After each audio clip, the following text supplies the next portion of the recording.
हरे कृष्णा। सब भक्तों का स्वागत है आज की कथा में। आज हम श्रवण करेंगे कि एक ब्राह्मण के प्रति अपराध का फल क्या हो सकता है, राजा सौदास के चरित्र के द्वारा। सूर्य वंश में भगीरथ मुनि के भगीरथ राजा के पुत्र हुए श्रुत। उनके पुत्र दूसरे नाभ हुए। नाभ के पुत्र सिंधु द्वीप हुए। उनके पुत्र आयुतायु हुए। आयुतायु के पुत्र ऋतुपर्ण हुए, जो नल को पासा फेंकने की कला सिखाकर उनसे अश्व विद्या का ज्ञान प्राप्त करते हैं। ये नल के मित्र ही थे। ऋतुपर्ण के पुत्र सर्वकाम हुए। इन सर्वकाम के पुत्र सुदास हुए और सुदास के ही पुत्र सौदास राजा हुए। इन सौदास की पत्नी का नाम मदयंती था। सौदास को ही मित्र सह भी कहा गया है, यानी इनका और एक नाम हुआ मित्र सह, और तीसरा नाम उनका हुआ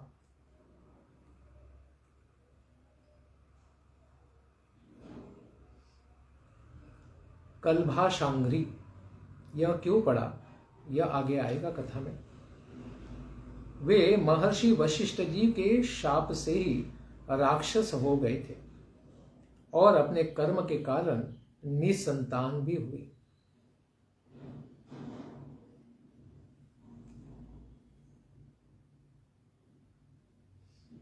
राजा परीक्षित ने कहा कि हे शुकदेव गोस्वामी, महात्मा सौदास को गुरुवर वशिष्ठ जी ने किसके कारण इतना घनघोर शाप दिया था, इसके बारे में मैं जानना चाहता हूं।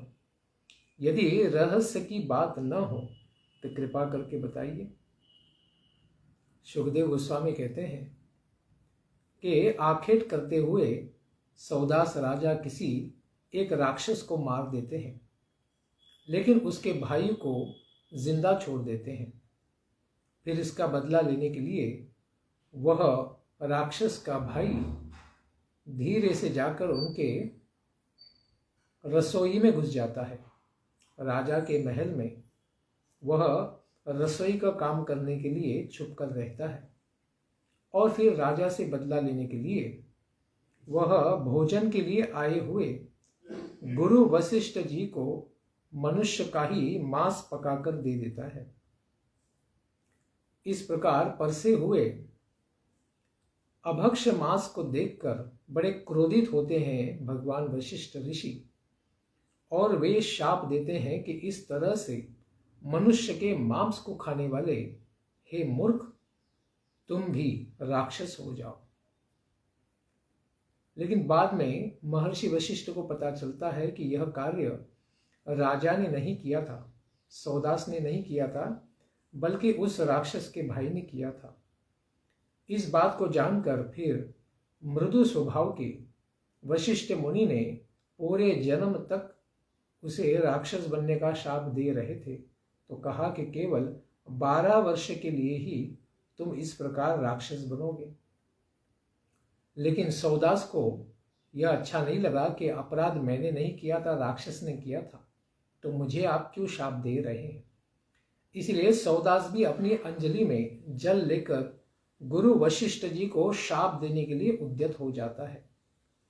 ऐसा करते हुए देखकर उसकी पत्नी दमयंती द्वारा रोके जाने पर राजा देखते हैं कि अरे, दिशा, आकाश और पृथ्वी सब में तो प्राण होता है, तो यह जल उसके ऊपर डालने से उनका भी क्या होगा, उनकी भी हानि हो जाएगी। इसलिए उस मंत्रों से सुसज्जित तीक्ष्ण जल को फिर कहाँ डालेंगे, तो अपने ही पैरों पर डाल देते हैं। इस प्रकार उन्होंने उस जल को अपने पैर पर ही डालने के कारण दोनों पैर उनके काले हो गए। इसीलिए उनका नाम कल्पाशपाद भी हुआ।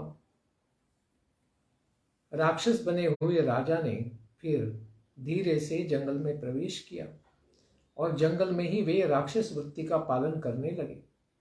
तो एक दिन घूमते घूमते वनवासी ब्राह्मण दंपति को वे सहवास काल में ही देख लेते हैं। पति पत्नी पुत्र प्राप्ति के लिए साथ में आ रहे थे, लेकिन सौदास जो अभी राक्षस बना हुआ है वह बड़ा भूख से व्याकुल हो रहा था। तो फिर वहां जाकर वो ब्राह्मण को ही पकड़ लेता है। उसी क्षण अत्यंत दीन के समान उस ब्राह्मण की पत्नी उसके चरणों में गिरकर कहती हैं कि प्रभु, आप तो कोई राक्षस नहीं, आप तो इक्ष्वाकु वंशी सूर्य वंश में महारथी राजा सौदास हैं। हे वीर, आप महारानी मदयंती के पति भी हैं। आप इस प्रकार से पाप कर्म न कीजिए। आप क्षत्रिय होकर ब्राह्मणों का अपराध मत कीजिए। खास करके इस समय में जो हम संतान चाहने वाले हैं, ऐसे ब्राह्मण और ब्राह्मणी का आप अपराध मत कीजिए। कृपा करके मुझे जो संतान की इच्छा रखती है ऐसी ब्राह्मणी को, मेरे पति ब्राह्मण को वापस कर दीजिए। राजन, यह मनुष्य शरीर तो पुरुष को मिला ही है कि वह चारों पुरुषार्थों को सिद्ध कर सके। अतएव हे वीर, इसको विनष्ट करना तो चारों पुरुषार्थों की हत्या ही करना हो जाएगा। इसीलिए आप इस ब्राह्मण को छोड़ दीजिए। ये ब्राह्मण बड़े ही विद्वान हैं, तपस्या शील आदि गुणों से संपन्न है, सारे जीवों में भगवान परमात्मा का ही रूप देखते हैं और अपने गुणों के द्वारा छिपाए हुए महापुरुष होने पर भी ऐसे भगवान इनकी आराधना ही करते रहते हैं।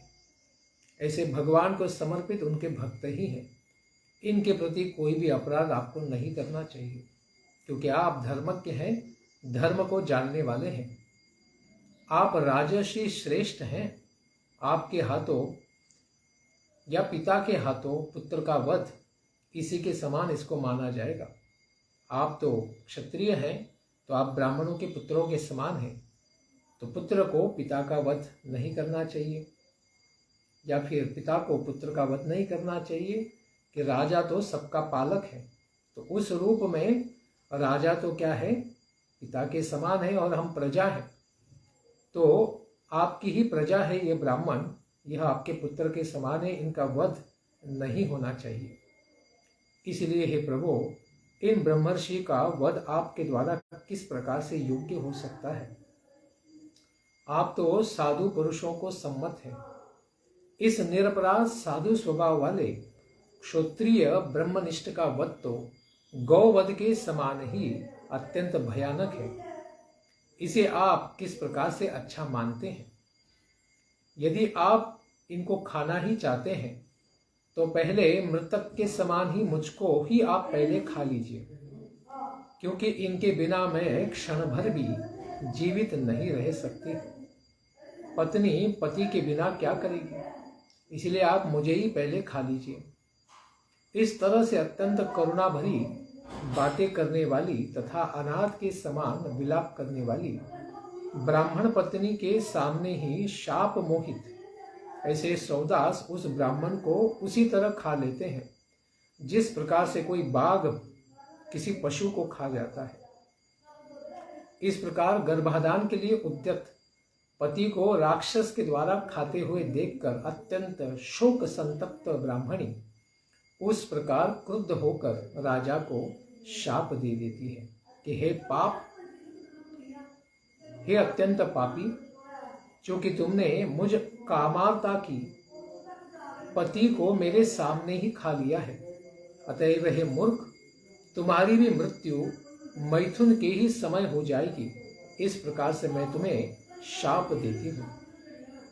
इस तरह से मित्र सह को सौदास को शाप देकर ब्राह्मणी अपने पति की अस्थियों को धधकती हुई चिता में डालती है और स्वयं भी सदेह सती हो जाती है। उसने भी उसी प्रकार से दिव्य गति को प्राप्त किया जिस प्रकार से उसके पति ने प्राप्त किया था, क्योंकि अपने पति परमेश्वर को छोड़कर संसार में और कहीं भी जाने की उसकी इच्छा नहीं थी। इस प्रकार जब 12 वर्ष पूर्ण हुए तो सौदास शाप मुक्त हो गए और जब वे अपनी पत्नी के साथ सहवास के लिए गए तो उनकी रानी ने उनको रोक दिया, क्योंकि उन्हें पता था कि ब्राह्मणी ने उनको शाप दिया है कि जब ये कामातुर होंगे इनकी मृत्यु हो जाएगी। उसके पश्चात फिर सौदास ने भी स्त्री सुख का परित्याग कर दिया। इस तरह से वे अपने कर्म के कारण ही संतानहीन हो गए। फिर सौदास ने पुत्र प्राप्ति के लिए वशिष्ठ जी से ही प्रार्थना की। तो फिर वशिष्ठ जी ने मदयंती को गर्भाधान कराया, लेकिन मदयंती 7 वर्षों के काल तक गर्भ धारण करती रही, लेकिन कोई बच्चा पैदा नहीं हुआ। तब वशिष्ठ जी ने ही मदयंती के पेट पर किसी दैवी शक्ति के प्रभाव की तरह पत्थर से प्रहार किया और उससे उनके पेट में गर्भस्थ बालक मरा नहीं, क्योंकि वशिष्ठ भी अत्यंत प्रभावशाली भगवान की कृपा प्राप्त ऐसे ब्राह्मण हैं। तो इनके पत्थर के प्रहार से वह बालक मरा नहीं और उसका जन्म हुआ। क्योंकि एक पत्थर के स्पर्श से उनका जन्म हुआ, इसलिए उनका नाम अश्मक हुआ। इस प्रकार वे भी बड़े प्रसिद्ध राजा हुए। इसके पश्चात की कथा को हम श्रवण करेंगे आने वाले सत्र में। धन्यवाद। हरे कृष्ण।